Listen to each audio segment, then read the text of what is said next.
নমস্কার, শুরু করছি হাল্লা বল। আপনার সঙ্গে রয়েছে আমি দেবারতী। আজকে দুটো বিষয় নিয়ে কথা বলবো আমরা, ভীষণই গুরুত্বপূর্ণ দুটো ইস্যু। এক হচ্ছে এসআইআর, ডেফিনেটলি, কারণ অনেক কিছু হ্যাপনিং এবং আজকে খুব গুরুত্বপূর্ণ একটা বৈঠক মমতা বন্দ্যোপাধ্যায়ের বাড়িতে। কিছুক্ষণ আগে সেই বৈঠক শেষ হলো। আমি বিশদে আসবো সেই বৈঠক নিয়ে, আর তার পাশাপাশি আনন্দপুরের আগুন হয়তো নিভে গিয়েছে টেকনিক্যালি, কিন্তু তারপরেও রাজনৈতিক উত্তাপ একই রকম, কথা হবে সেটা নিয়েও। কিন্তু শুরুতে একটু নজর রাখি এসআইআর আবহে। ভবানীপুর কেন্দ্র নিয়ে বৈঠক, মমতা বন্দ্যোপাধ্যায়, কাউন্সিলর এবং বিএলএ 2দের নিয়ে বৈঠক। সেই বৈঠক ইতিমধ্যে শেষ হয়ে গিয়েছে। আপডেটটা নেওয়ার চেষ্টা করবো। প্রথমেই রাজা সাহা আমাদের প্রতিনিধি রয়েছেন, সরাসরি চলে যাব রাজার কাছে। রাজা,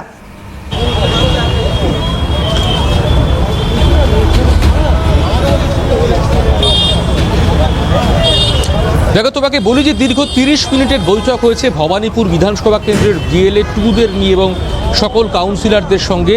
ভবানীপুর বিধানসভা কেন্দ্রের যিনি একেবারে বিধায়ক মমতা বন্দ্যোপাধ্যায়, তার সঙ্গে বৈঠক হয়েছে। তোমাকে জানাই কি সেই বৈঠকের নির্দেশ। আমরা এখনো পর্যন্ত সূত্র মারফত যে তথ্য পাচ্ছি, সেখানে স্পষ্ট করে মমতা বন্দ্যোপাধ্যায় বলেছেন যে এবারে নির্বাচন অত্যন্ত গুরুত্বপূর্ণ এবং একই সঙ্গে তিনি বলেছেন যে আপনারা মনে রাখবেন দুরাচারের বিরুদ্ধে এই লড়াই। মমতা বন্দ্যোপাধ্যায় আজকের বৈঠকে বিএলএ 2দের উদ্দেশ্যে বলেছেন যে আপনারা দিনরাত অনেক পরিশ্রম করছেন, আপনাদের আগামী কয়েকদিন লড়াই দিতে হবে, পরিশ্রম আরও বেশি পরিমাণে করতে হবে, প্রতিদিন মানুষের দরজায় দরজায় পৌঁছে যান, আরও বেশি পরিমাণে স্ক্রুটিনি করুন। সূত্রের খবর 63 এবং 72 নম্বর যে ওয়ার্ড, সেই ওয়ার্ডে আরও বেশি করে জোর দেওয়ার কথা বলা হয়েছে আজকের এই যে বিএলএ 2দের নিয়ে বৈঠক, সেই বৈঠকে। এবং একই সঙ্গে তোমাকে বলি যে আজকের এই বৈঠকে ভবানীপুরের বিধায়ক মমতা বন্দ্যোপাধ্যায় বলেছেন লজিক্যাল ডিসক্রিপেন্সিতে শুনানিতে যাদের ডাকা হয়েছে আর চূড়ান্ত তালিকায় নাম বাদ যাবে, তাদের তালিকা আমরা চাই। এবং একই সঙ্গে 77 নম্বর ওয়ার্ডে ইচ্ছা করে বহু নাম বাদ দেওয়া হয়েছে, এই গোটা বিষয়টি কিন্তু আজকে উল্লেখ করেছেন ভবানীপুর বিধানসভা কেন্দ্রের বিধায়ক তথা তৃণমূল নেত্রী মমতা বন্দ্যোপাধ্যায় নিজে।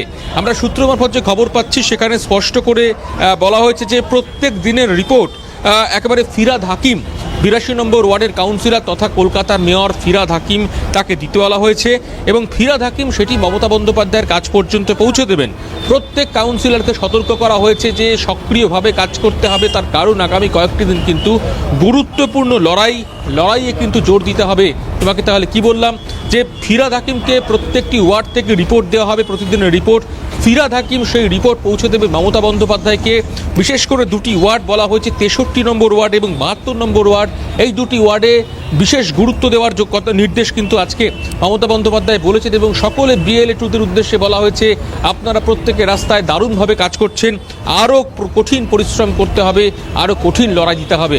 30 মিনিটের বৈঠক বিএলএ 2দের নিয়ে করলেন মমতা বন্দ্যোপাধ্যায়।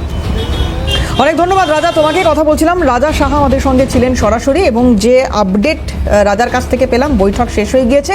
নির্দিষ্টভাবে কি কি বার্তা দেওয়া হয়েছে, মমতা বন্দ্যোপাধ্যায় কি কি বার্তা দিয়েছেন শুনলাম। কুণাল ঘোষ তিনি বলছেন যে যাই হোক, পৃথিবী এধার থেকে ওধার হয়ে যাক, 250টা সিট এবারে তৃণমূল কংগ্রেস পাবে। মমতা বন্দ্যোপাধ্যায় এই বৈঠক করছেন, সেই বৈঠকের প্রয়োজনীয়তা রয়েছে। তার কেন্দ্রে তিনি একবার একটু বুঝে নিতে চাইছেন কি কি চলছে এবং এই যে দায়িত্বগুলো আগামী সময়, কারণ খুব ভাইটাল। আর 2.5-3 মাস বাকি রয়েছে, যেটা কমিশন সূত্রে জানতে পারছি। এপ্রিলের 3rd উইকে যদি নির্বাচন হয়, তাহলে এটা খুব ভাইটাল একটা সময়। ফলে উনি বুঝে নিতে চাইছেন, পালসটা দেখে নিতে চাইছেন। কুণাল ঘোষের বক্তব্য শোনাবো প্রথমে, দেখুন কি বলছেন। ভবানীপুর কেন্দ্র থেকে বিপুল ভোটে মমতা বন্দ্যোপাধ্যায় আবার জিততে চলেছেন। তিনি ওই কেন্দ্রের বিধায়ক। সারা বছর তো বাংলা নিয়ে সময় দিতে হয়, তার মধ্যেও তিনি যথেষ্ট এলাকার খেয়াল রাখেন। এখন যারা তার সহকর্মী, তার মানে একেবারে তার স্নেহধন্য যে কর্মীরা কাজ করছেন, তাদের সঙ্গে তিনি বসবেন। এটা নিয়ে আলাদা করে তো আলোচনার কোনো বিষয় নেই। যারা ভবানীপুরের দিকে চোখ তুলে তাকাতে চাইছে, ভোটটার ফলটা বেরোক, দেখবেন বিপুল ভোটে মমতা বন্দ্যোপাধ্যায় জিতেছে। সুকান্ত মজুমদার তিনি কিছুক্ষণ আগে একটি প্রেস কনফারেন্স করেছেন এবং সেখানে বলছেন, কনফিডেন্ট সুকান্ত মজুমদার, ভবানীপুরে হারবেন মমতা বন্দ্যোপাধ্যায়। দেখুন, মাননীয় মুখ্যমন্ত্রী বুঝতে পারছেন পায়ের তলা থেকে মাটি সরে যাচ্ছে, সেই জন্য ভয় পাচ্ছেন। এগুলো ভয়ের রিয়াকশন, এবং যত ভয় পাবেন, ভারতীয় জনতা পার্টি আপনাকে আরো তত বেশি ভয় পেতে বাধ্য করবে। ভারতীয় জনতা পার্টি জানে যে কিভাবে জিততে হয়। আমরা বিভিন্ন জায়গায় জিতেছি, আমরা 3 থেকে 77 হয়েছি। আগামী দিনে পশ্চিমবঙ্গে 26-এ সরকার গঠন হবে এবং মমতা বন্দ্যোপাধ্যায় ভবানীপুরে যদি দাঁড়ান, তাহলে ভবানীপুরে মমতা বন্দ্যোপাধ্যায়ের হার নিশ্চিত। আপনাদের মনে থাকবে 2024-এর নিরিখে যদি একটা পরিসংখ্যান সামনে রাখি, তাহলে সেখানে 63, 70, 71, 72, 73 এবং 74 এই ওয়ার্ডগুলোতে তৃণমূল কংগ্রেসের খানিকটা, মানে বিজেপির প্রার্থী সেক্ষেত্রে এগিয়েছিলেন খানিকটা, মানে আমি লোকসভার নিরিখে বলছি, বিজেপির প্রার্থী খানিকটা এগিয়েছিলেন এবং সেইখানে খানিকটা হয়তো তৃণমূল কংগ্রেসের একটা মাথা ব্যথা বা চিন্তার কারণ হয়েছিল। আজকে এই যে রাজা কিছুক্ষণ আগে বলছেন যে 63 এবং 72 নম্বর ওয়ার্ড, এই দুটো ওয়ার্ডের কি কি রিপোর্ট, সেই রিপোর্ট বিস্তারিতভাবে ফিরহাদ হাকিমকে তুলে দিতে হবে এবং তার পরবর্তীতে সেই রিপোর্ট মমতা বন্দ্যোপাধ্যায়ের কাছে যাবে। এই দুটো ওয়ার্ড কি তাহলে এই মুহূর্তে দাঁড়িয়ে যা ভবানীপুর বিধানসভা কেন্দ্রের বিধায়ক মাননীয় মুখ্যমন্ত্রী মমতা বন্দ্যোপাধ্যায় তিনি তার পালস বুঝেছেন, মানে আমি ভবানীপুর কেন্দ্রের ওভারঅল পালস বোঝার কথা বলছি, তাহলে এই দুটো ওয়ার্ড কি কোথাও এখনও একটু হলেও সমস্যার কারণ হচ্ছে? যদি হয় কেন, প্রশ্ন থাকবে। আর আজকে আমাদের সঙ্গে যারা প্যানেল উপস্থিত রয়েছেন তাদের সঙ্গে আলাপ করাই। আমার সঙ্গে রয়েছেন তৃণমূল মুখপাত্র ডক্টর কৌশিক বিশ্বাস, কৌশিক দাকে স্বাগত জানাবো। আমার সঙ্গে রয়েছেন শুভাশিস ভট্টাচার্য, কংগ্রেস মুখপাত্র, শুভাশিস দাকে স্বাগত জানাবো। রয়েছেন আমাদের সঙ্গে বিজেপি মুখপাত্র শতরূপাধিকে স্বাগত জানাবো এবং সিপিএম নেতা সোহম মুখার্জি আমাদের সঙ্গে রয়েছেন। সোহম রয়েছেন আমাদের সঙ্গে বাইরে থেকে, সোহমকেও স্বাগত জানাবো। আমি কৌশিক দাকে দিয়ে শুরু করি। কৌশিক দা, সুকান্ত মজুমদার বলছেন ভবানীপুরে হারবেন মমতা বন্দ্যোপাধ্যায়, ভয় পেয়েছেন। দেখুন, সুকান্ত মজুমদার পাগলের প্রলাপ অনেক দিন ধরেই বকছেন, ওনাকে এই কথার কোনো গুরুত্ব দেওয়ারই দরকার আছে বলে মনে হয় না। মমতা বন্দ্যোপাধ্যায় ভবানীপুরে উনি বহু ভোটে জিতবেন এবারেও, এবং সে ব্যাপারে কোনো রকম কোনো সন্দেহ বিজেপির মধ্যেও নেই, কিন্তু ওনারা বলতে হয় তাই বলেন, এটা রাজনীতিতে মানুষ বলে থাকে। সুকান্ত মজুমদারকে আমরা বলবো উনি নিজের উত্তরবঙ্গের ঘাঁটিগুলো সামলান। উনি দেখুন আগামী সপ্তাহে উত্তরবঙ্গের ওনার যারা বিধায়করা আছেন তাদের দিকে তারা কি করেন না করেন, একটা খুব বড় হিন্ট দিচ্ছি আপনাদের, দেখুন আগামী সপ্তাহটা। ফলে উনি বরঞ্চ একটু উত্তরবঙ্গে নিজের জায়গায় যান, তাহলে সেটা ভালো হবে। কিন্তু এই যে ওয়ার্ডগুলোর কথা এবার দ্বিতীয় ওয়ার্ডগুলোর কথা, হ্যাঁ দেখুন, একটা কথা হচ্ছে কি, স্ট্যাটিস্টিক্স তো অস্বীকার করার কোনো জায়গা নেই। আমরা স্ট্যাটিস্টিক্স যেটা বলছে 2024-এর লোকসভা নির্বাচনে আপনি ঠিকই বলেছেন, এখানে কয়েকটা ওয়ার্ডে আমাদের সেরকম ফলাফল ভালো হয়নি, কিন্তু সেটা আমরা পর্যালোচনা করে দেখার পর সেই জায়গাটা থেকে সম্পূর্ণ রকমভাবে আজকের দিনে পরিবর্তিত পরিস্থিতি। এবং দেখুন, পার্টির ইন্টারনাল স্ট্র্যাটেজি নিশ্চয়ই আমরা টিভি স্টুডিওতে বসে ডিসকাস করব না, কিন্তু 63 এবং 72 নম্বর ওয়ার্ডে আমাদের মাননীয় দলীয় চেয়ারপারসন মমতা বন্দ্যোপাধ্যায় যেটা বলেছেন সেটা হচ্ছে এসআইআর এর কাজ সংক্রান্ত ব্যাপারে। এ ব্যাপারে আমাদের ভারতীয় সাধারণ সম্পাদক অভিষেক বন্দ্যোপাধ্যায় একাধিক মিটিং করে সারা বাংলার ক্ষেত্রে বলেছেন।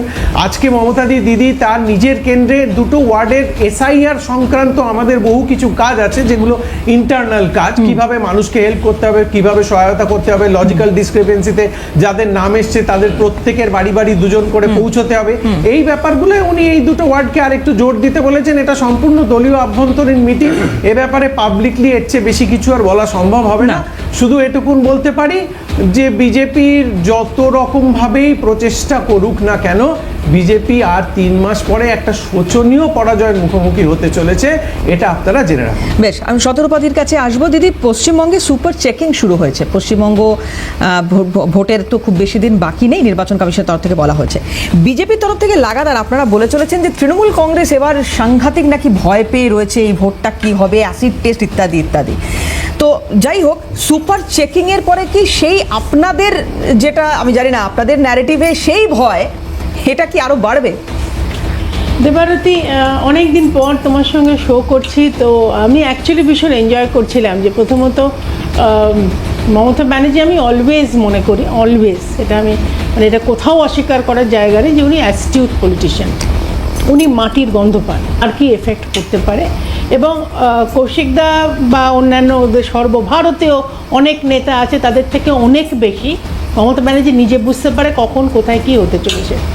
সেই নিরিখে দেখতে গেলে আমি প্রথম তোমার প্রশ্নে আসি, তারপরে আমি ভবানীপুরের কথায় আসছি। দেখো এসআইআর এর তো বিভিন্ন স্টেজ ছিল, আমরা এখন ফাইনাল স্টেজে চলে এসেছি। এবার তুমি যে সুপার চেকিং এর কথা বলছো, প্রথমটা ছিল যে লজিক্যাল ডিসক্রিপেন্সি, সেই লিস্টও বোধহয় বেরিয়ে গেছে এবং সেখানে শিফটেড ভোটার্স, ডেড ভোটার্স, নাম যাদের মিলছে না ইত্যাদি এইগুলো হয়েছে। কিন্তু যেটা এখন হতে চলেছে, যেটার জন্য সুপার চেকিং হবে, ফর্ম নাম্বার 7, মানে যেটা আমাদের বরাবর প্রথম থেকে যেটা প্রশ্ন ছিল যে ডোমিসাইল ইন কোয়েশ্চেন, যাদের যে ভারতবর্ষের নাগরিক নয়, তারা ভারতবর্ষেও কোনো রাজ্যের ফিউচার ডিসাইড করবে না বা বর্তমানও ডিসাইড করবে না, সেই চেকিংয়ে তৃণমূলের লোকজন ভয় পেয়ে আছে। তারা এই আতঙ্কে, যেটা বলে না যে মানে উল্টো রিয়াকশান, তারা এই যে লাফালাফি, এই যে ভায়োলেন্স, এই বিডিওর অফিস ভাঙা, এই ফর্ম নাম্বার 7 নিয়ে এত কোলাহল ওদের, এইটা কিন্তু এইবার এটার এফেক্ট পশ্চিমবঙ্গ বুঝতে পারবে যে অ্যাকচুয়ালি তৃণমূল কোথায় দাঁড়িয়ে আছে। কারণ তৃণমূল তো এদের ভরসায় জিততো বলে সকলেরই ধারণা, এটা একমাত্র বিজেপির নয়। কিন্তু কে কার ভোটে জিততো সেটা এই মুহূর্তে প্রশ্ন নয়। এখন হচ্ছে একটা কনস্টিটিউশনাল প্রসিজিয়ার চলছে, প্রচুর বিরোধিতা সত্ত্বেও, ইনক্লুডিং কনস্টিটিউশনাল হেড যিনি মুখ্যমন্ত্রী স্বয়ং এটার বিরোধিতা করেছেন। মুখ্যমন্ত্রী দলবল তো করেইছে এবং অকথ্য ভাষায় গালাগালি, পার্সোনাল অ্যাটাক, টেরোরিজম, একে বেঁধে রাখো, তার চোখ উপড়ে নাও, বিডিওদের, এই বিএলওদের ম্যান টু ম্যান মার্কিং করো। আমি দিদি এই পরিস্থিতিতে না, আপনার কথা ধার করে বলি, যদি ভোট মেশিনারির দিকে আপনার মানে অভিযোগ বা আপনার ইঙ্গিত হয় যে তারা ভয় পাচ্ছে, মানুষ তো মারাও যাচ্ছেন, মানুষ তো আত্মহত্যাও করছেন। এই যে বিএলও অধিকার রক্ষা কমিটি, তারা আজকে একটা অভিযান করছে, তাদের দাবিটাই তো এটা যে শুক্রবারের যে মানে যে ঘটনাটা ঘটলো তিস্তায় ঝাঁপ দিয়ে একজনের আত্মহত্যা, একজন বিএলওর আত্মহত্যা, হেভি মানসিক চাপ নিয়ে কাজ করতে গিয়ে এদের এই সমস্যা হচ্ছে। তো সেখানে মানবতার কথা বারবার মুখ্যমন্ত্রী বলছেন, দানবিক বিজেপি এবং মানবিক তৃণমূল, এই যে ন্যারেটিভটা তৈরি করার চেষ্টা হচ্ছে, এখানে তো উনি সফল। না, সফল কি বিফল সে তো মানুষ বলবে, এবং যখন আমরা রায় বেরোবে আর 73 দিন পরে তখন বোঝা যাবে। কিন্তু আমি বলছি দেবারতী, আজকে মৃত্যু হচ্ছে, এটা অস্বীকার করার কোনো জায়গা নেই। কিন্তু মৃত্যু হচ্ছে কার জন্য? ম্যান টু ম্যান মার্কিং তো আমরা করিনি। আমরা তো কোথাও ইলেকশন কমিশনে বলেনি এই এটা যদি না করো কাছে বেঁধে রাখবো, কেউ তো বলেনি। আজকে তুমি বলো একটা বিএলওর ওপর একটা সপাটে চর ফেলো, বিএলও, এক সেকেন্ড আমি একটু প্লিজ শেষ করি। বিএলওদের সপাটে চর বা বিডিওর অফিসে ভাঙচুর, তো এটা তো যে কোনো মানুষের যে কোনো, তুমি যতই মানে ভালোভাবে কাজ করো, এটা একটা স্ট্রেস পয়েন্ট। আমি একটু ভবানীপুরে দুটো লাইন বলে নিই, তারপর তুমি অন্য কারোর কাছে যাবে তো যাও। ভবানীপুরে যেটা হয়েছে, আমি যেটা বললাম, অ্যাস্টিউট পলিটিশিয়ান, উনি গন্ধ পাচ্ছেন একেবারে, উনি জানেন ভালো করে, বেশ কিছু মাস ধরে ওখানে স্বয়ং লিডার অফ অপোজিশন দাঁড়াবে প্ল্যান করেছেন এবং উনি কাজকর্ম করছেন এবং উনি ভালো করে জানেন, যেটা তুমি অ্যানাউন্স করে ফর পাবলিক নলেজ, যে 5টা ওয়ার্ডে ওখানে আমাদের লিড আছে। ইট ইজ ভেরি ন্যাচারাল, যেরকম কৌশিকদা বললেন যে ওদের পার্টি ইন পাওয়ার, তারা বিভিন্ন রকম চেষ্টা করবে, কাকে ভয় দেখিয়েছে কী করেছে সেটা ওদের আভ্যন্তরীণ ব্যাপার, ওরা নাকি বলবে না, সেটা ওরা ব্যবস্থা করার চেষ্টা করছে। কিন্তু মুখ্যমন্ত্রী এটাও জানেন যে মুখ্যমন্ত্রী কিছুদিন আগে বলেছে ভবানীপুরে বহিরাগতরা থাকে, এবার তাদের সেন্টিমেন্টগুলো কতটা আঘাত হয়েছে, তারা আদৌ মমতা ব্যানার্জিকে ভোট দেবে কিনা, সেইখানে মমতা ব্যানার্জি আমি দিদি ধরে নিলাম যে তৃণমূল কংগ্রেস খুব ভয় পাচ্ছে, আমি আসবো, তৃণমূল কংগ্রেস খুব ভয় পাচ্ছে, আমি ধরে নিলাম তারা বিরোধিতা করছে, তারা বিরোধিতার কথা বলছে, কিন্তু বাকি যারা ধরুন কংগ্রেস বা বাম, সংখ্যার নিরিখে দেখতে গেলে এদের সংখ্যা এমন কিছু নয় যে এই দুটো রাজনৈতিক দলের সঙ্গে তারা লড়াই করতে পারে। আমি জানি না সুভাষিস দ্বারা বা সোহমরা তারা কি বলবেন, কিন্তু অধীর রঞ্জন চৌধুরী আজকেও বসে একটি প্রেস কনফারেন্স করছেন, সেখানে ইলেকশন কমিশনের এই আনপ্ল্যান্ড ওয়েতে এসআইআর করা নিয়ে আজকেও বলছেন। কোথায় ভয় কংগ্রেসের যদি সংখ্যা নিরিখের রাজনীতি হয়? আমি আসবো একটা খুব কমিশন কি করছে, নির্বাচন কমিশনের অকর্মণ্যতার জন্য সারা দেশ জুড়ে এক অশান্তির বাতাবরণ তৈরি হয়েছে। মানুষের ভোটার লিস্টের নাম তুলতে জিনা হারাম হয়ে যাচ্ছে, প্রচন্ড অসুবিধা হচ্ছে এই নির্বাচন কমিশনের এই অকর্মণ্যতার জন্য। ভারতবর্ষের নির্বাচন কমিশন সকলের কাছে আজ নিন্দার একটা কমিশনে রূপান্তরিত হয়েছে। নির্বাচন কমিশন নয়, নিন্দার কমিশন। নিন্দার কমিশন। হ্যাঁ, সুভাষিস দা ঠিক বলেছেন। কারণ হলো যে নির্বাচন কমিশন অফিস ঘেরাও এর আগেও কাজ হয়েছে, এর আগেও ইন্টেন্সিভ রিভিশন হয়েছে, কিন্তু কোনোদিনও দেখা গেছে যে নির্বাচন অফিসে মুহুর্মুহু সমস্ত দলের বিক্ষোভ কর্মসূচি ওখানে গিয়ে আসতে পড়ছে, হয়নি কোনোদিনও। তার মানে এগুলো আমরা না মানে চুন খেয়ে মুখ নিয়েছি, তো এখন দই দেখলে ভয় হচ্ছে। ভারতবর্ষে যেভাবে নির্বাচন কমিশন নিজেদের উপস্থাপিত করেছে, একদম মানে একটা দলীয় অফিস করে ফেলেছে, বিজেপির অফিস হয়ে গেছে নির্বাচন কমিশনটা। ফলে প্রত্যেকটা মানুষকে এখন নির্বাচনে নাম থাকবে কি থাকবে না, ফাইনাল লিস্টে নাম থাকবে কি থাকবে না, এগুলো নিয়ে চিন্তা করতে হচ্ছে। এটা ঠিক পশ্চিমবাংলার বুকে না, সারা ভারতবর্ষের বুকে আমরা দেখেছি বিভিন্ন জায়গায় নির্বাচন কমিশনের ভূমিকা। লাস্ট বিহারে নির্বাচনের সময় বিএলওদের ভূমিকা দেখেছি। অজিত অঞ্জুম বলে একজন ওখানকার বিজেপি এফআইআর করেছিল। তো ঘটনা আমরা দেখতে পাচ্ছি নির্বাচনের ভূমিকা, বিজেপিকে জেতানোর ভূমিকা কোনো অবস্থাতে সেই জায়গা থেকে সরছে না। যদি ভোটার লিস্ট শুদ্ধিকরণই করতে হয় তাহলে এত কিছু করার দরকার ছিল না, প্রতিবার হয়। আর এই তো অল্প সময়ের মধ্যে কেন, এটা তো লম্বা সময় লাগে। নির্বাচন কমিশনারের সঙ্গে মমতা বন্দ্যোপাধ্যায়ের বৈঠক 2 তারিখ, কি হবে? এবার একটা ঘটনা যেটা বলি সেটা হলো, কি হবে মনে হচ্ছে আপনাদের? না নির্বাচন কমিশনের সাথে বৈঠক নিশ্চিতভাবে সে তার কথা বলবে। আমি আন্দাজে বলতে পারবো না কি হবে, বা অ্যাসিউম করতে পারছি না কি হবে। ডেফিনেটলি তার নোট অফ ডিসেন্ট জানাবে যদি মমতা ব্যানার্জির কোনো জায়গায় এসে দেয়। কিন্তু মমতা ব্যানার্জির এই যে বলছিল না ভবন, আমি একটা কথা জিজ্ঞেস করি সুভাষিস দা, রাজ্যের যারা মানে সরকারি কর্মচারী রয়েছে, যারা এই মুহূর্তে নির্বাচনের কাজে রয়েছেন, তারা সঠিকভাবে সহযোগিতা করছেন কমিশনকে? না বলছি, যেখানে এটা তো ঠিক যে অল্প দিনের মধ্যে কাজটা করতে হচ্ছে, সবাই সব জায়গায় করবে তা না। কারণ মমতা ব্যানার্জি মুখ্যমন্ত্রী যখন বলে দিয়েছেন পোডিয়ামে দাঁড়িয়ে যে নির্বাচন চলে গেলে তোমরা সরকারি কর্মচারী কিন্তু থাকবে, এটা কিন্তু ভুলে যেও না। যখন কিনা বিএলও হওয়ার আগে মিটিংয়ে বলে এই কথাগুলো, কি মেসেজ দিতে চাইছেন মুখ্যমন্ত্রী সেটা বোঝা যাচ্ছে যে মুখ্যমন্ত্রী জায়গা থেকে সেই কথা বলতে পারে না সংবিধানের নামে শপথ নিয়ে। যে তিনি দলীয় কোনো কর্মসূচিতে বলছেন এটা কথা হতে পারে, তিনি বলছেন মুখ্যমন্ত্রী হয়ে যে তোমরা মানে সরকারি কর্মীদের যে নির্বাচন চলে গেলে কাজ করা হয়ে গেলে কিন্তু আলটিমেটলি তোমাকে মানে রাজ্যের কর্মচারী হয়ে ফিরতে হবে। যেটা আমরা মানে অ্যাসিউম করছি বা অ্যাপ্রিহেন্ড করছি সেটা হলো বিএলএ 2 হলো, বিএলএ 2 বিরোধীরাও দিল। আচ্ছা এইটাই কি নির্বাচন হয়ে গেল? আমরা এখানে অনেক কিছু খুব মানে এমফেটিক্যালি বলছি যে আমরা জিতছি অমুক আসনে জিতছি, এগুলো তো টিয়া পাখির কথা। বিএলএ 2 সে যারা আছে বিরোধীরা তারা কতটা বুঝতে পারবে? বিএলএ 2 মানে যারা বুথে বসবে তারা বুথে বসতে পারবে কিনা। আমরা দেখেছি নির্বাচনে এসে রিভলভার দিয়ে পশ্চিমবাংলা না সারা ভারতবর্ষে এই জিনিস চলছে।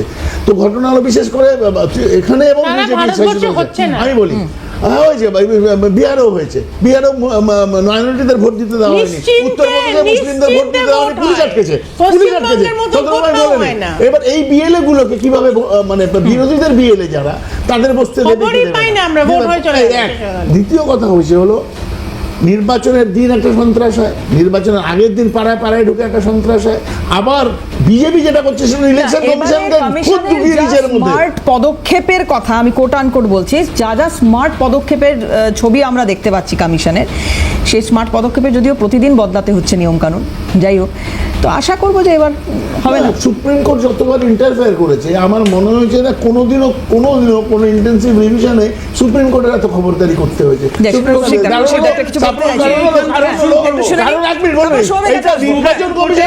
সুপ্রিম কোর্টের নির্দেশের পরেও মানছে না ম্যাক্সিমাম জায়গাতে যারা ভোটাররা যাচ্ছেন তাদের কাগজপত্র ডকুমেন্টের রিসিট দেওয়া হচ্ছে না।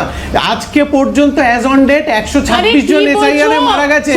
এই 126 জনের মধ্যে আজকে এসআইআর এর লাইনে কিন্তু নির্বাচন কমিশন দাঁড় করিয়েছে। আজকে 85 বছরের বৃদ্ধকে নাকে নল দিয়ে অন্তঃসত্ত্বা মহিলাকে লাইনে দাঁড় করিয়েছে বিজেপির নির্দেশে নির্যাতন কমিশন। ওটা নির্বাচন কমিশন নয়, নির্যাতন কমিশন। আজকে বিজেপি বাংলা ও বাঙালিদের উপর যেভাবে অত্যাচার করছে সেটা ব্রিটিশরাই একমাত্র করেছিল। বাংলা ও বাঙালির উপর ব্রিটিশ এবং বিজেপি সমর্থক হয়ে গেছে। আর একটা কথা, তৃণমূলের পক্ষ থেকে চ্যালেঞ্জ চ্যালেঞ্জ নিয়ে বলছি, শুভেন্দু অধিকারী ক্ষমতা থাকে তো ভবানীপুরে দাঁড়া, ওকে এমন গোহারান জামানত বাজেয়াপ্ত করে আমরা হারাবো, ও জীবনে আর ইলেকশনে দাঁড় হবে না। চ্যালেঞ্জ করে তৃণমূলের পক্ষ থেকে আজকে বলে যাচ্ছি, শুভেন্দু অধিকারী ক্ষমতা থাকে তো ভবানীপুরে এবার দাঁড়িয়ে দেখা, ভবানীপুরে দাঁড়িয়ে দেখা এবার, এমন হারান হারাবো জীবনে নির্বাচনে, জীবনে আবার উত্তর না, এটা চ্যালেঞ্জ, এটা উত্তর হয় না। হ্যাঁ, এটা কোনো উত্তর হয় না। একদম 10 সেকেন্ডের উত্তরটা নেব। শুভেন্দু অধিকারী দাঁড়ালে গোহারা হারবেন। হ্যাঁ, এটাই সমস্যা তৃণমূলের, ওরাই বলে যাবে, ওরাই উত্তর দেবে, একেবারে সলিলকি হয়ে যাবে। না না, শুভেন্দু দা ভবানীপুর থেকে দাঁড়াবেন, উনি পুরোপুরি প্ল্যান করে রেখেছেন, এবং হারবে কি জিতবে সেটা শুভেন্দু দা ভালো মতন জানেন। আর টিয়া পাখির প্রেডিকশন আবারও শুরু করেছে ওরা, যে কত ভোটে হারাবে। আজকে এত বড় ঘটনা ঘটে গেল আনন্দপুরে, যে আগুনের ঘটনায়, সেখানেও কিন্তু কোনো রকম কোনো মানবিক কথাবার্তা নেই। ওদের একমাত্র ইন্টেনশন হচ্ছে শুভেন্দু দাকে হারানো, বিজেপি কে কত সিটে নামাবে, বিজেপি এই করবে, বিজেপি কে হারানো হবে, আর কোনো স্টুডিওতে বসে আমি এটা জিজ্ঞেস করছি, শুভেন্দু অধিকারী যদি যাচাতে চাও আমি অনেক বেশি যাচাবো, যদি আমার সময় কথা বলতে থাকো আমি অনেক বেশি ভবানীপুরে শুভেন্দু অধিকারী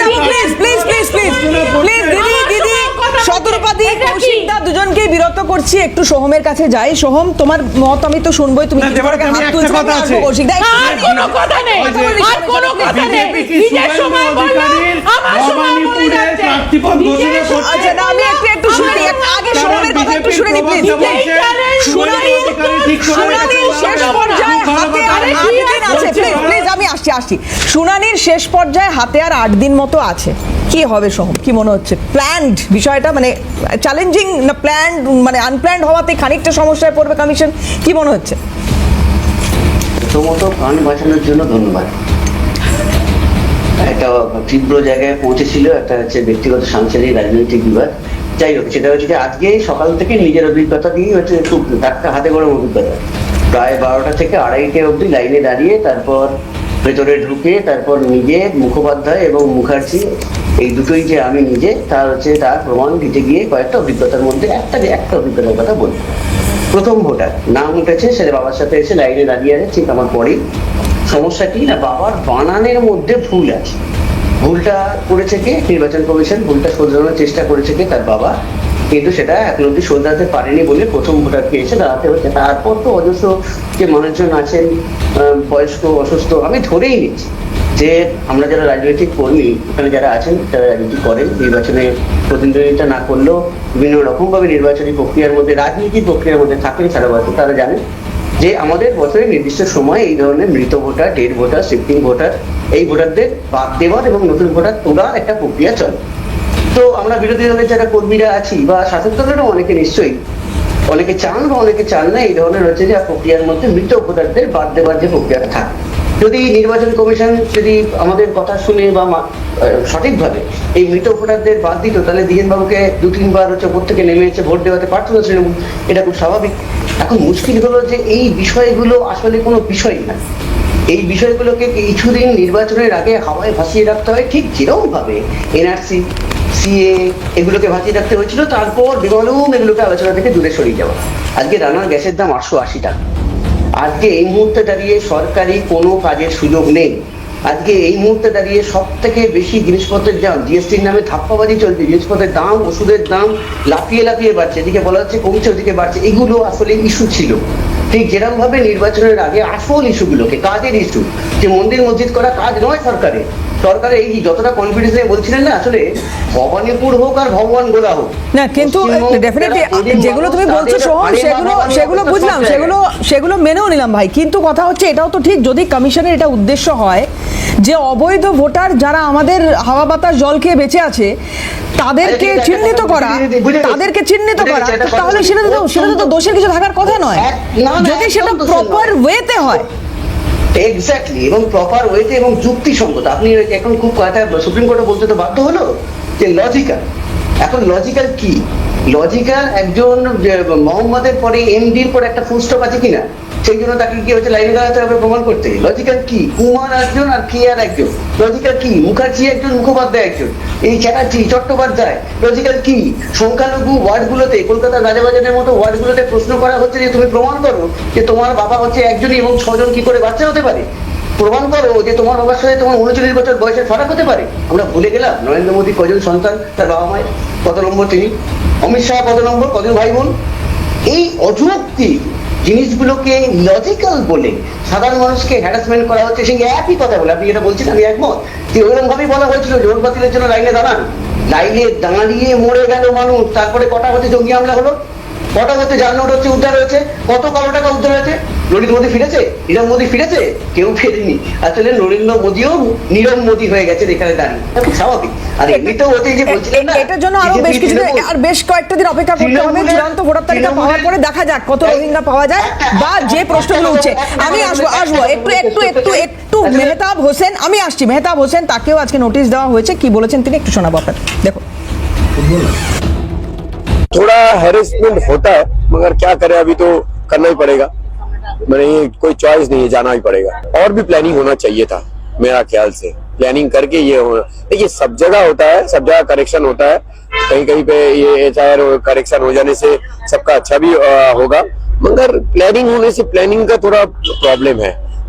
सडनली अब बोल दिया यार, इतना आदमी, वेस्ट बंगाल में तो पॉपुलेशन कम नहीं है, बहुत बहुत ज्यादा है पॉपुलेशन है, तो जोन वाइज करने से तुम्हारा जाके थोड़ा और भी 6-7 महीना आगे करने से और भी अच्छा होता है। 30 সেকেন্ড করে শতরূপাদি আর সুভাষিস দাকে দেবো। আগে শতরূপাদি আসছি, শতরূপাদি। না এখানে এত লোকে জ্ঞান দিচ্ছে ইলেকশন কমিশন নিয়ে, আমার মনে হয় এটা বেটার হবে ইলেকশন কমিশন অফ ইন্ডিয়া এটা উত্তর দিয়ে যেটা দিচ্ছে, মাঝে সাঝে উত্তর দিচ্ছে। কিন্তু এত যখন এদের জ্ঞান, আমার মনে হয়, আমি বলবো যে যেহেতু কংগ্রেস আর সিপিএমের এখন প্র্যাকটিক্যালি ইরেলেভেন্ট অবস্থা, তাদের ইলেকশন দাঁড়িয়েও লাভ নেই। এই পুরো যুদ্ধটা হচ্ছে তৃণমূল আর বিজেপির মধ্যে। যেহেতু এখন কাজ বিশেষ নেই, ইলেকশন কমিশনকে একটু অ্যাসিস্ট করা দরকার। এত জ্ঞান যখন, কিভাবে করবে, কোন জন করবে, কি করবে না করবে, আমার মনে হয় ইলেকশন কমিশন খুব খুশি হবে, আরো লোক বাড়বে, বিএলও অন্তত বাড়বে, কিছু অনেক কাজ আছে এখনো বাকি। রাহুল গান্ধী যখন ইলেকশন কমিশনের চুরি ধরলো তখন সর্বপ্রথম একটু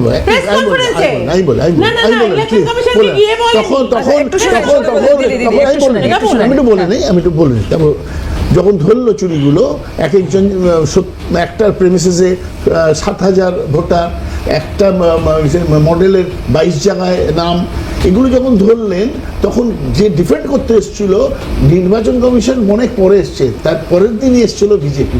এগুলো থেকে সন্দেহ দানা বাঁধে যে নির্বাচন কমিশন কার কথায় কাজ করছে, নাহলে বিজেপি আসছে কেন ডিফেন্ড করতে নির্বাচন কমিশন। কমিশন এখন ভারতবর্ষে বিজেপির বি টিম, বিজেপির একটি শাখা সংগঠনে পরিণত হয়েছে।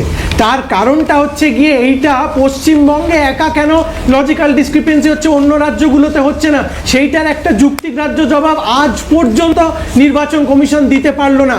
এই যে নামের বানানের তফাৎ, এটা কি তামিলনাড়ুতে নেই? এই যে নামের বানানের তফাৎ, এটা কি ঝাড়খণ্ডে, উত্তরপ্রদেশে নেই?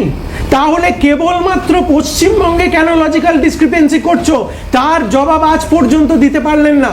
2রা ফেব্রুয়ারি আমাদের চেয়ারপারসন মমতা বন্দ্যোপাধ্যায় নির্বাচন কমিশনে যাবেন। নির্বাচন কমিশনকে আমরা পরিষ্কারভাবে জানাতে চাই, আপনারা যদি আমাদের সঙ্গে সহযোগিতা আশা করেন, আমরা সহযোগিতা করব। আপনারা যদি সংঘাতের পথে যেতে চান, এমন সংঘাত দেখবেন স্বাধীন ভারতের ইতিহাস কোনোদিন দেখেননি, সেটাও তৃণমূল মুখপাত্র হিসেবে বলে দিলাম। একদম 10 সেকেন্ড তার মধ্যে। হ্যাঁ, না যেরকম উনি ইডি এসছিলেন বলে মুখ্যমন্ত্রী একদম লাফিয়ে ঝাঁপিয়ে ফাইল টাইল নিয়ে ল্যাপটপ নিয়ে চলে এলো, ওরকমই একটা চাইছেন মুখ্যমন্ত্রী যে একটা কোথাও ক্লাশ লাগুক, যেখানে উনি একেবারে ভিকটিম কার্ড প্লে করে একেবারে এই যে কৌশিক বলল যে ক্লাশ কোথায়, আপনারা সংঘাত চাইলে তো সংঘাতই হবে, সংঘাত চাইলে সংঘাতই হবে, সংঘাত চাইলে দিল্লির রাস্তায় গিয়ে সংঘাত হবে। দিল্লিতে কমিশনারের সঙ্গে মমতা বন্দ্যোপাধ্যায় সাক্ষাৎ, সেখান থেকে কি বেরিয়ে আসে তো নজর থাকবেই সেদিকে। আজকে কি দাবিপত্র তুলে দেবেন? মমতা বন্দ্যোপাধ্যায় পৌঁছলেন না, সভাপতি দেবেন, fire brigade brigade minister Sujit বোসকে পদত্যাগ করতে হবে, সোনা আনন্দপুরকে সাসপেন্ড করতে হবে ওসি, এবং 50 লক্ষ টাকা ক্ষতিপূরণ, চাকরি, খেয়াদ গ্রাম পঞ্চায়েতের বিরুদ্ধে ব্যবস্থা। পিছনে নজরুলের মদত আছে, বিধায়কের স্বামী, তিনি এখানকার শাহজাহান, তাকে গ্রেপ্তার করতে হবে। শুধুমাত্র আইওয়াস যেমন সন্দীপ ঘোষকে ছেড়ে দিয়ে সঞ্জয় কুমার গ্রেপ্তার, এইরকমই ব্যাপার। মুখ্যমন্ত্রী এখনো পর্যন্ত গেলেন না, তাহলে সজোরহারা পরিবার আসবে না, কারণ কোনো বিশেষ কমিউনিটির লোক মারা যায়নি, অতএব মুখ্যমন্ত্রী আসবে না। ইতিমধ্যে একাধিক দাবি দাবাকে সামনে রেখে শুভেন্দু অধিকারী তিনি নরেন্দ্রপুর থানায় যাচ্ছেন, সেখানে ডেপুটেশন জমা দেবেন এবং মুখ্যমন্ত্রী মমতা বন্দ্যোপাধ্যায়ের বিরুদ্ধে এক রাশ ক্ষোভ উগরে দিলেন তিনি। ক্যামেরায় নিখিলের সঙ্গে রেশমি রিপোর্ট, ক্যালকাটা নিউজ, কলকাতা। দমকল মন্ত্রীর পদত্যাগ দাবি করেছেন শুভেন্দু অধিকারী। সুজিত বসুর পাল্টা রিয়াকশন রয়েছে, শোনাবো আপনাদের কি বলেছেন, এবং তার সঙ্গেই কুণাল ঘোষ তার কি বক্তব্য দেখুন। এটা খুবই দুঃখজনক ঘটনা, কিন্তু আমাদের ডিপার্টমেন্ট খুবই তৎপরতার সাথে কাজ করেছে, এখনো স্টিল নাও তারা আছে। আর বিরোধীরা কে কোথায় কি বলবে সব কথার উত্তর দিতে আমার কোনো মানে নেই, কিন্তু ঘটনা খুব দুঃখজনক। সে তালিকা দেবে, আপনারা তো দেখেছেন অনেক মিসিং ডায়েরি হয়েছে, পুরোটা যতক্ষণ। তাহলে গোয়াতে নাইট ক্লাব যে জ্বলে গেল, গোয়ার মুখ্যমন্ত্রী পদত্যাগ করলেন না কেন? গোয়াতে ও তো বিজেপির দায়, বিজেপিকে বলতে হবে। এখানে দমকল মন্ত্রীর পদত্যাগ চাইছেন, তো গোয়াতে নাইট ক্লাবে অতজন মারা গেল, গুজরাটে পরপর সেতু ভেঙে লোক মারা গেল, এটা এত বড় বিমান দুর্ঘটনা হলো আহমেদাবাদে, অসামরিক বিমান পরিবহন মন্ত্রীও তো পদত্যাগ করেননি। তাহলে এই কথাগুলো আসছে কোথার থেকে? বিজেপি শাসিত রাজ্যে একটা খারাপ ঘটনায়, সিপিএম এর জমানার একটা খারাপ ঘটনায় একটা পদত্যাগ কেউ করেছে দেখান। সূত্রে কেউ যদি স্পেন বা বিদেশে কোথাও গিয়েও থাকেন, তার মানে এই নয় যে কেউ ভবিষ্যৎ দ্রষ্টা যে তার 3 বছর বাদে তার কারখানায় আগুন লাগবে। তাই যদি হয় তাহলে শুভেন্দুবাবু, যারা কোটি কোটি টাকা দেশের ব্যাংক লুট করেছে সেই লোকগুলোকে তো নরেন্দ্র মোদীর সঙ্গে গ্রুপ ছবি করতে দেখা গেছে। ছবি দেখে আপনি কি বিচার করবেন? তর্কের খাতিরেও ধরি যে মুখ্যমন্ত্রীর কোনো সফরে কোনো জায়গায় কোনো ব্যক্তিকে দেখা গেছে যা 3 বছর বাদে তার কোনো কারখানায় আগুন লাগবে, এটা কারোর জানা সম্ভব? ব্যাংকের কর্তৃপক্ষ আপনাদের, অর্থমন্ত্রক আপনার, অর্থ সংক্রান্ত এজেন্সিগুলো আপনার। তাই শুভেন্দু অধিকারী থেকে অমিত মালব্য প্রথম কৈফিয়ত দিন, দেশের ব্যাংক লুট করে কোটি কোটি টাকা নিয়ে বিদেশি পালানো লোকদের সঙ্গে নরেন্দ্র মোদীর ছবি দেখা গেছে কেন? কুণাল ঘোষের এই প্রশ্নের উত্তর শতরূপাদি দিতে পারেন, কোনো অসুবিধা নেই, কিন্তু আমি একটা বিষয় এখানে একটু উল্লেখ করতে চাইবো, যেটা শুভেন্দু অধিকারী বলছেন মুখ্যমন্ত্রীকে ওখানে দেখা যায়নি। এই প্রসঙ্গে বলতে গিয়ে বলছেন যে বিশেষ সম্প্রদায়ের মানুষ মারা যায়নি, তাই যাননি মুখ্যমন্ত্রী। কৌশিকদাকে একটু শুরু করি, তারপরে আসবো শতরূপাদির কাছে। দেখুন, প্রথম কথা হচ্ছে যে সেই দিনকে রাত্রি 3টের সময় যখন এই ঘটনাটা ঘটে, আমরা তৃণমূল কংগ্রেসের পক্ষ থেকে নিহতদের প্রত্যেকের পরিবারকে অত্যন্ত গভীর সমবেদনা জানাই এবং তাদের পাশে আমরা দৃঢ়ভাবে আছি। সেই দিন রাত্রি 3টে আগুন লাগার কিছুক্ষণের মধ্যে 11টা দমকলের গাড়ি পৌঁছে গিয়েছিল।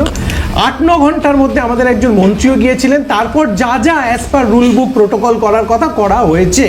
এইবার শুভেন্দু অধিকারী কি বলছেন সেটা এখন পশ্চিমবঙ্গের মানুষের কাছে একটা হাসির খোরাক হয়ে পড়েছে। আপনারা নিজেরাই বলুন যে কোথাও আজকে 2019 সালে গুজরাটে মডেল স্টেট গুজরাটে একটা কোচিং সেন্টারে আগুন লেগে 22 জন মারা গিয়েছিলেন, যেটা কুণালদা বলল গোয়ার ঘটনাটা। তো সেখানে কোন মুখ্যমন্ত্রী গিয়েছিলেন? প্রত্যেকটা জায়গায় প্রত্যেকটা ঘটনা ঘটলে সঙ্গে সঙ্গে মণিপুর যখন 2 বছর ধরে জ্বলছিল, মহিলারা নগ্ন হয়ে রাস্তায় প্যারেড করছিলেন, প্রধানমন্ত্রী গিয়েছিলেন? সেইটা আমাদের প্রশ্ন থাকবে। আজকে শুভেন্দুবাবুকে বলবো, আপনি দয়া করে এতটা নিচে নেমে রাজনীতি করবেন না।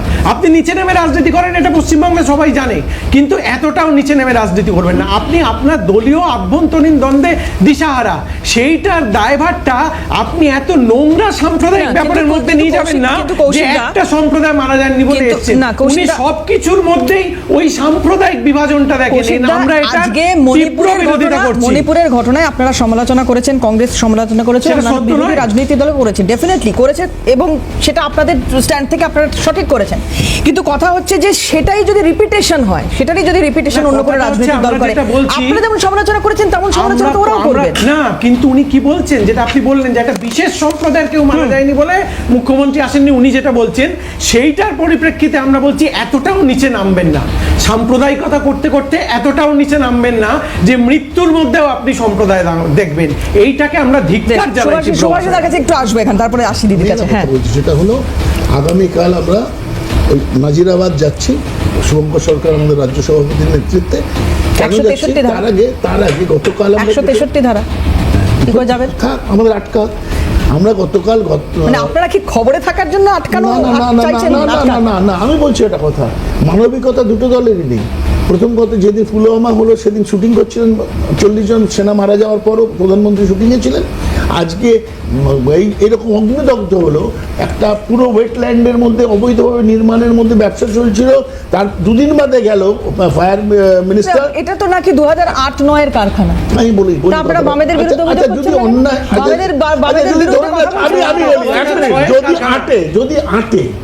যদি একটা লোক অবৈধ নির্মাণ করে থাকে, তার ভাঙার দায়িত্বকে এখন তো চালাচ্ছে সরকার তৃণমূল কংগ্রেস। তা বামেদের কি ভুল সেটা শুনতে হবে তো তৃণমূল কংগ্রেস, সেই প্রতি বলে নেই। এবার ঘটনা হলো ওয়েটল্যান্ড ভরা হয়েছে।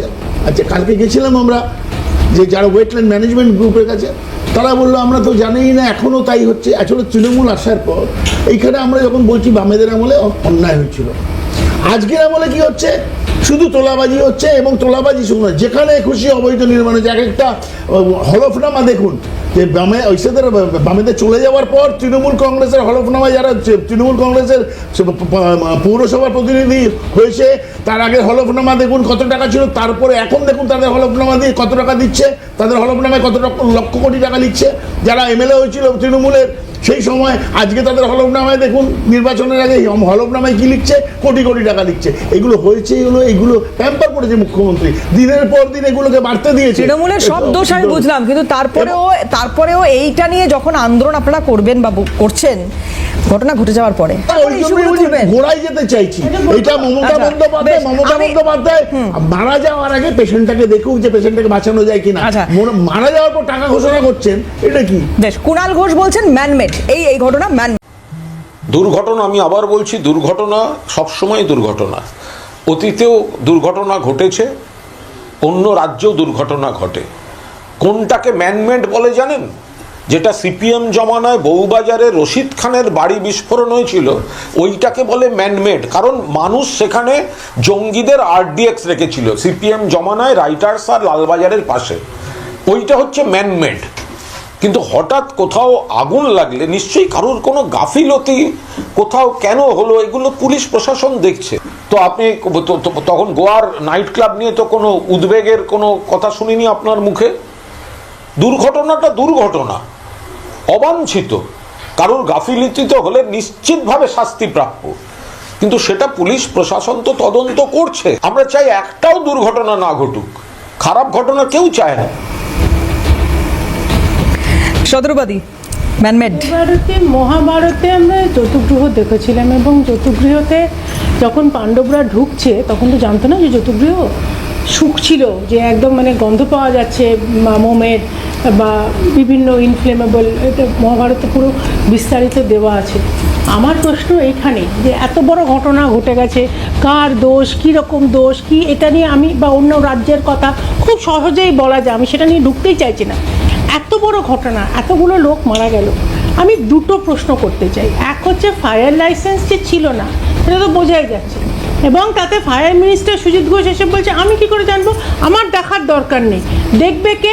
রামসার কনভেনশনের মধ্যে যেখানে পুরো ওয়াটারল্যান্ড, পুরো ওয়েটল্যান্ড, সেইটার মধ্যে বিল্ডিং হয়েছে। আমি সে 2008-এ হয়েছে, 9-এ হয়েছে, আমি সেটার মধ্যে যদি এই মুহূর্তে নাও ঢুকি, মেয়রকে যখন জিজ্ঞেস করা হলো, মেয়র যখন 36 ঘন্টা 40 ঘন্টা পরে গেল, প্রথম মেয়র বলে রামসে নয় রামসার, পুরো উল্টো বলে গেল। রামসার কনভেনশনকে রামসে কনভেনশন, উনি জানেনই না, মানে ব্যাপারটাই উনি জানেন না। উনি মেয়রের সঙ্গে সঙ্গে উনি কিন্তু আরবান ডেভেলপমেন্ট, সে ঠিক আছে ওনার জ্ঞান সীমিত, আমি সেও ধরে নিলাম, কিন্তু ওনার অ্যাটিটিউড, উনি প্রেসকে বলছে তোমরা দেখো নি কেন? একটা 2008-9 সালে যদি হয়ে থাকে, এক হচ্ছে ডেফিনেটলি ফায়ার লাইসেন্স আপডেট করা ছিল না, সেটা এই সরকারের দোষ না, এবং সরকারের 15 সেটা- বছর ধরে এক সেটা সেকেন্ড একটা দিক। আমাকে আমি প্লিজ বলছি- একটু আমি শেষ বলছি করতে দাও, এটা আমাকে একটু বলুন যে আমাকে একটু বিশেষ please শেষ করতে সম্প্রদায়ের দাও। মানুষ মারা যায়নি, যেটা শুভেন্দু অধিকারী বলছেন, আমাকে সেই একটু কারণে প্লিজ মমতা শেষ করতে দাও, আমি বন্দ্যোপাধ্যায় সেটাতে আসছি, একটু আমার শেষ করতে দাও। কিন্তু আমি আসবো যেখানে সময়। একটা না মিথ্যা যেখানে তথ্য দেওয়া অপরাধ ইলেকট্রিক বলতেই তো শ্মশানে হবে। প্লিজ একটু একে একে শুনি, আসবো ভাই, যেখানে আসবো। ইলেকট্রিক আভেনের শুনেই মতন যাচ্ছি, বলতে পারছি না, শুধুই আমরা মিথ্যে কথা বিভিন্ন বলতে। রকমের শুধু হাড় এবং মানে গুঁড়ো দেখি শেষের দিকে, যখন আমরা নিচে ছিল কোন মানুষ পুরো একটা কঙ্কালও বেরোয়নি, কোনো বডি বেরোয়নি ওখান থেকে। সেই অবস্থায় এই কথাগুলো কি আদৌ ভালো লাগছে যে অন্য রাজ্যে কি হয়েছে, অমুক ওখানে কি হয়েছে, প্রধানমন্ত্রী অমুক জায়গায় যায়নি কেন? আমার বক্তব্য হচ্ছে এন্টায়ার শাসক, এন্টায়ার পশ্চিমবঙ্গের শাসক দলের প্রতিনিধি যারা গেছে এবং যারা টেলিভিশনে বলছে তাদের বিন্দুমাত্র সেন্সিটিভিটি নেই কেন? সেইখানে যদি লিডার অফ অপোজিশন এইটাকে পয়েন্ট আউট করে, তাহলে লিডার অফ অপোজিশনের দোষ হয়ে যাচ্ছে। আমি এই লজিকটা বুঝতে পারছি না। মানুষ ওখানে মারা গেছে, বিভিন্ন মানুষের একটা পুরো স্কেলিটন বেরোয়নি, ছোট ছোট হাড়ের টুকরো, সেটাও আবার সব শুদ্ধ প্যাকেটে করে নিয়ে ডিএনএ টেস্ট করা হচ্ছে। আদৌ মানুষকে আইডেন্টিফাই করা যাবে? তারপরে এই রকম ইনসেনসিটিভ কমেন্ট বিভিন্ন রকমের কাজ করতে দেয়নি প্লিজ আমি একটু সোমের কাছে যাই। সোম, 2008-9 এই গোডাউন অভিযোগ বাম আমলে বামেদের বিরুদ্ধে উঠেছে প্রাথমিকভাবে, তারপরে যেটা সুভাষিস দা বলছে যে নজরদারির অভাব ইত্যাদি ইত্যাদি। আমিও বলি ম্যানমেড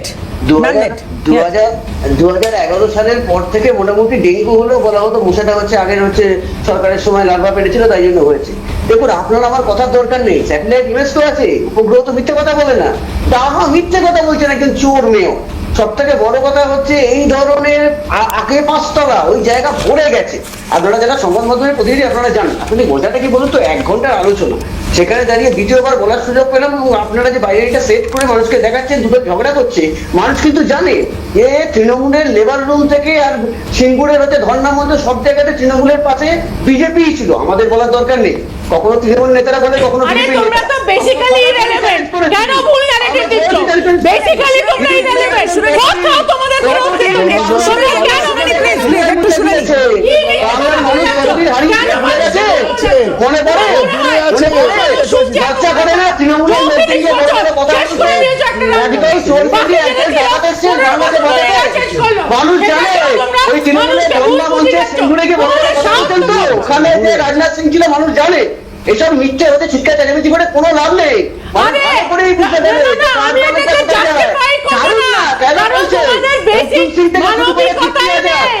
তোমরা জানোই না, তোমরা লুটেছো, কোনটা তৃণমূল ছিল, কোনটা ছিল, বাকি যেটা ছিল তৃণমূল লুটেছে।